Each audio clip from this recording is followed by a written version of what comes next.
কোশ্চেনবিলাকো important question আছিল। 54ত আমাৰ নুৰুল হুদাৰ 54ত এটা নাগালেণ্ড বৰ্ডাৰ লৈ পেলাই এটা আলোচনা হৈছিল, যথেষ্ট ভাল আলোচনা হৈছিল। মাজতে দেখা পোৱা গৈছে যে বিধানসভাৰ তথ্যত উন্মোচন হৈছে অসমৰ চুবুৰীয়া ৰাজ্যসমূহে হাজাৰ হাজাৰ হেক্টৰ মাটি বেদখল কৰি থৈছে। এতিয়াও সেইটো বিষয়টো আছে। জলসম্পদ বিভাগত দেখা পোৱা গৈছে মাথাউৰি বিগত 5 বছৰত কোনো ধৰণৰ মাথাউৰি বৰ বিশেষ একো কাম হোৱা নাই। 3000 মাথাউৰি বেয়া হৈ আছে। এনেধৰণে বহুকেইটা বিষয় তেনেকুৱা আহিছে। বৰ্ডাৰ লৈ পেলাই আজি আলোচনা হৈছিল। এইটো আমাৰ সদস্য নুৰুল হুদা ডাঙৰীয়া আনিছিল।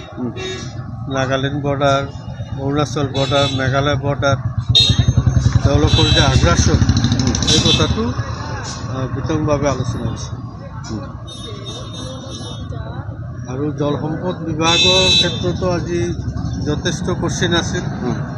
তাতো জলসম্পদ বিষয়ে আলোচনা হৈছে। মোৰো এটা কোশ্চেন আছিল। ৱৰ্ল্ড বেংকৰ ADB ক'ত ক'ত আঁচনি গ্ৰহণ কৰা হৈছে, এইবিলাক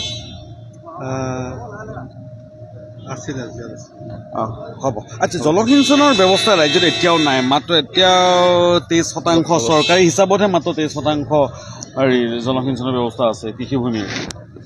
জলসিঞ্চনৰ ব্যৱস্থা সঁচাকৈ আজি কেইবাবছৰৰ পৰাই নাই। এতিয়া নতুন মন্ত্ৰী দায়িত্ব লৈছে, চাওঁ কি কৰে নতুন মন্ত্ৰী।